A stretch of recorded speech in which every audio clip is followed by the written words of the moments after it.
All right, so y'all go ahead and do the factoring and the math knowledge question for today. Pause the video, and then once everyone is finished, you can unpause the video and I'll go over the correct answers.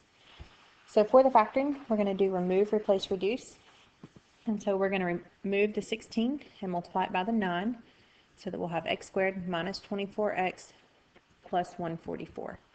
And then if you factor and replace the 16, we'll have 16x minus 12 times 16x minus 12. And then both of these will divide by 4, so you'll have 4x minus 3 times 4x minus 3, which you can also write as 4x minus 3 squared. Okay, for the math knowledge question, we want to know which equation would give us what a score is. So it says 4 scoring 7 years ago, so 4s plus 7, and then you're going to do 1863 minus 1776, because that's the difference between the 2 years he's referring to. So that would be your answer. We're going to be looking at lesson 39 today. We're going to look at radian measures of angles, and then we're going to look at forms of linear equations. So hopefully after this lesson, you'll understand how radian measures work, and you'll understand your different forms of your linear equations. So unless otherwise designated, angles are always supposed to be measured in radians. The way you know if it's a degree is it'll say 20 degrees. But if it just said 20, technically you're supposed to assume that it's a radian. So you probably haven't dealt with radians before, but we're going to be using them a little bit in pre-calculus and then a lot bit in calculus. So you definitely want to get familiar with how they work. So the definition for a radian, if you take a circle and you have the center here, and then these are both the radius. If this arc is the same length as the radius, this angle is 1 radian. And so the way that you can change from radians to degrees is using one of these two, depending on if you're going from radians to degrees or from degrees to radians. But pi radians is 180 degrees.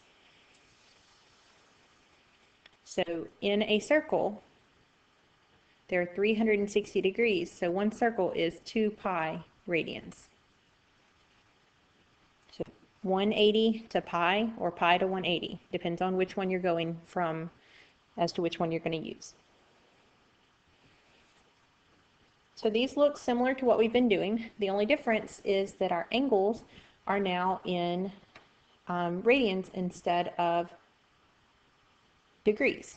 So the first thing that we're going to want to do is to change pi over 4 into degrees. And so if you multiply, we want to get rid of the pi. So the pi is going to need to go down here, and the 180 is going to go up here. So then we're left with 180 divided by 4, which is 45 degrees. And then we're going to do the same thing for the negative pi over 3. We're going to multiply by 180 over pi. And so if you multiply, you'll get negative 60 degrees. So this is the same thing as saying 4 sine of 45 degrees plus sine of negative 60 degrees. From there, we are going to figure out what the sine of 45 is and the sine of negative 60. So hopefully you're getting to where you don't have to use your triangles and you're learning from your unit circle. So the sine of 45 degrees is square root of 2 over 2. And the sine of negative 60 degrees, that's going to be 60 degrees in the 4th quadrant. So the sine of 60 degrees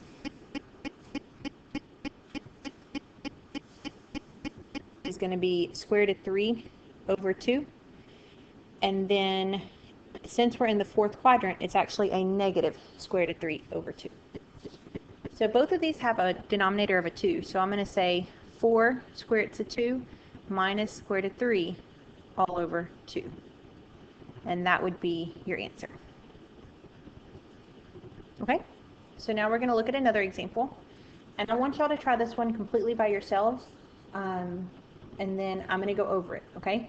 So see if you can do it by yourself, and then if y'all can get halfway through it, y'all unpause the video, watch to where you got, and then make sure you were correct, and then stop the video and keep working. I want y'all to try and do this as much as you can by yourself. Okay, so you're going to take 13 pi over 4 and then multiply by 180 over pi. And so if you do that, the pi's will cancel, and you'll end up with 585. And then if you do negative 5 pi over 3, you're going to again multiply by 180 over pi. And that's going to give you negative 300 degrees. So when you plug it in, you'll have sine of 585 plus 3 cosine of negative 300.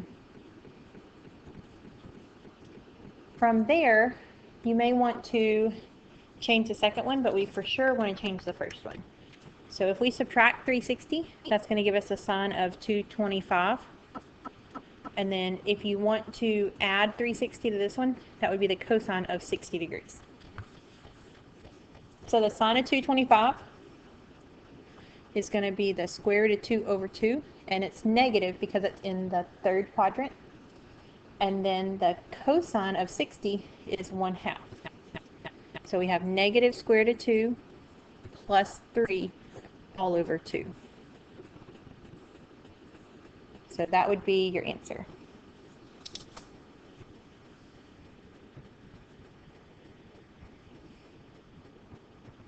Okay, so now we're going to look at another example.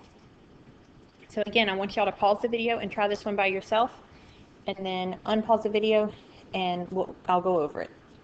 So we're going to do negative 25 pi over 6 times 180 over pi.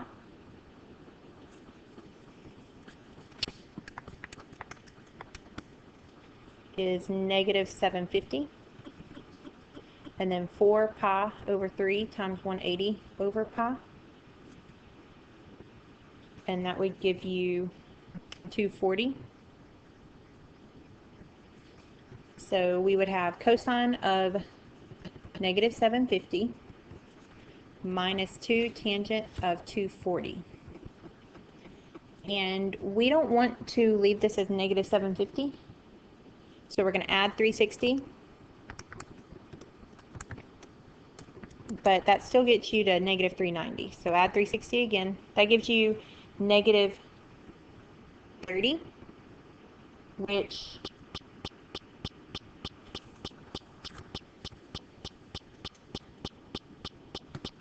you can leave as negative 30, or if you want to add 360 again, you can get it to where it's 330.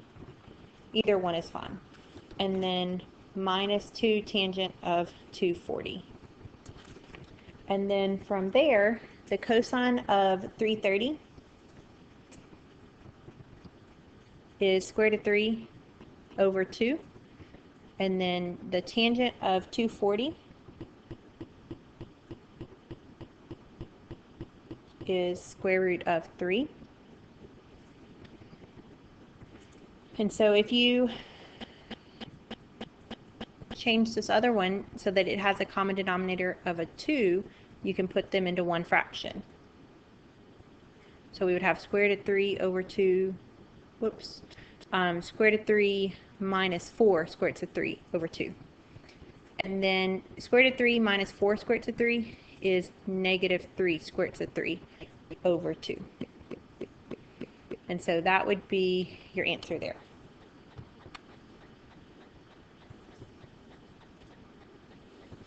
Okay, so that would be how those work. Very similar to the previous ones, just now with radians instead of degrees.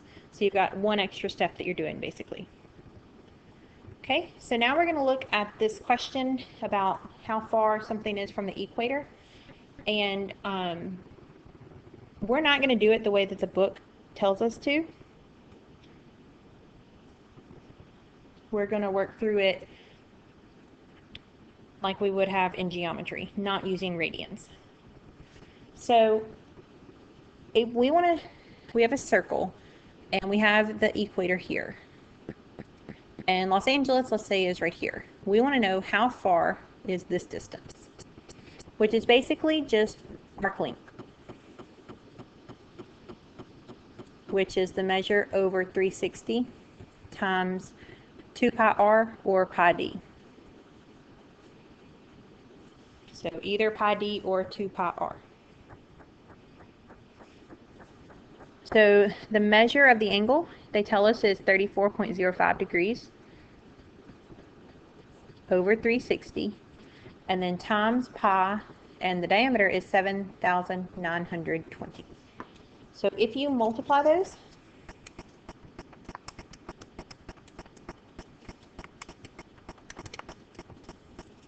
you should get 2,353.37 miles.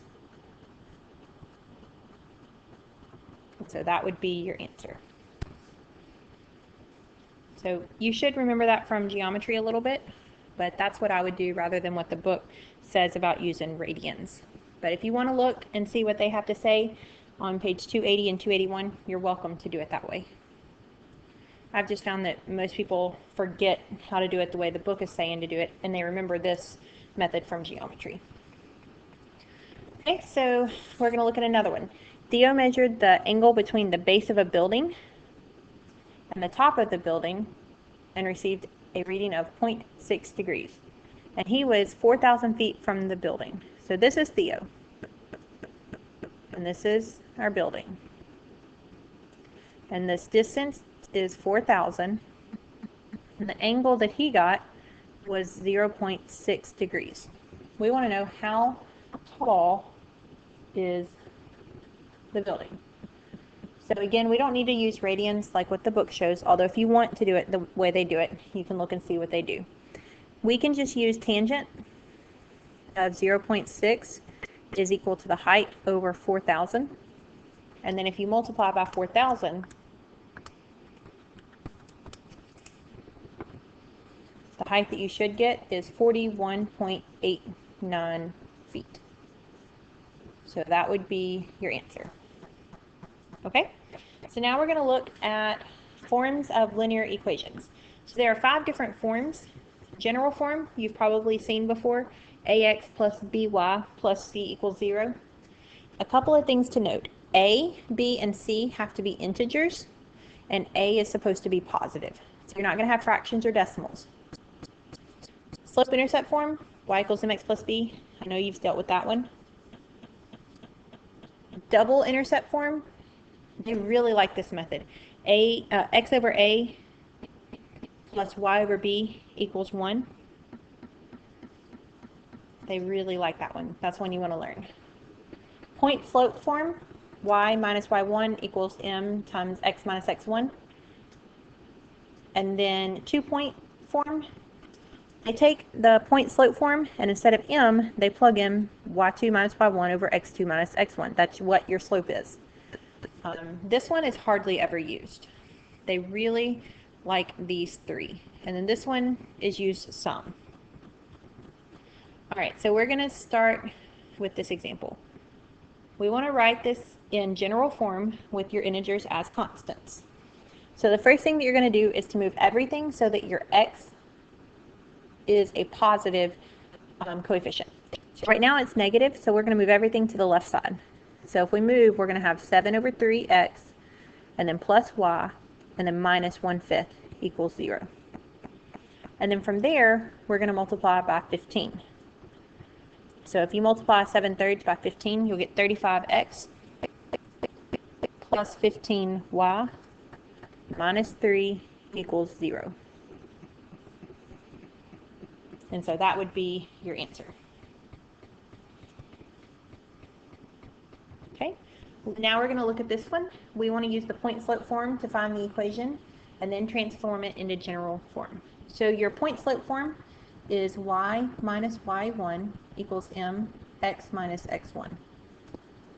So you're going to plug in your -2 and your 5 for your x1 and your y1. So y minus 5 equals, our slope is negative 1/3, x minus a negative 2. And then we simplify it and we put it in general form.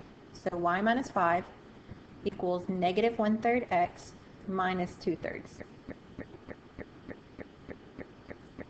So I'm going to move, actually first I'm going to get rid of my fractions. So I'm going to multiply this by 3. So that would be 3y minus 15 equals negative x minus 2. And that'll make it a little bit easier to move the 2 over. So I need my x coefficient to be positive. So I'm going to say x plus 3y, and then if I add 2, that's going to become negative 13 equals 0. So that would be putting it into general form. Okay, so that's how you can use point-slope form to find your equation. From here, you could have also put it in slope-intercept form or any other form that you would want. But you can always start off by plugging it into point-slope form instead of y equals mx plus b form if you want. This time they give it to us in general form, and we want to put it into double intercept form. So that's x over a plus y over b equals 0. So not 0, equals 1. So the first thing that you're going to want to do is to make it so that this 4 is over here on the right side. So equals negative 4. And then we have to make it equal 1. So we're going to divide everything by negative 4. And so 2 over negative 4 is negative 1/2 x plus 3 over 4y equals 1. And so now the last thing that we need to do is to make it so that it's x over something plus y over something equals 1. So if we are multiplying x by negative 1/2, that's the same thing as dividing by negative 2. And if we are multiplying by 3/4, that's the same thing as dividing by 4/3. And so this would be putting it into double intercept form. The reason they really like double intercept form, it tells us where our intercepts are.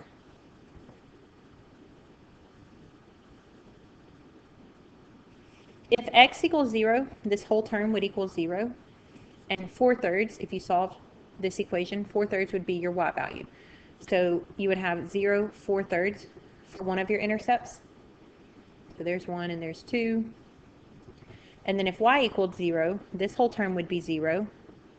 And you would have x equal to negative 2.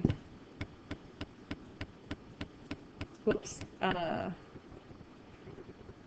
X equals negative 2. So we would go over to negative 2. And then this would be your line, just from those 2 points. So that's the benefit of double intercept form. It makes it super quick to graph it because you just graph 2 points and then connect them. Okay, so your homework tonight, you'd get to omit number 20 and 27. And then don't forget, when we do lesson 40, that's the very next lesson, you're going to have your second trig quiz. It's 24 points. Y'all need to definitely be studying for it.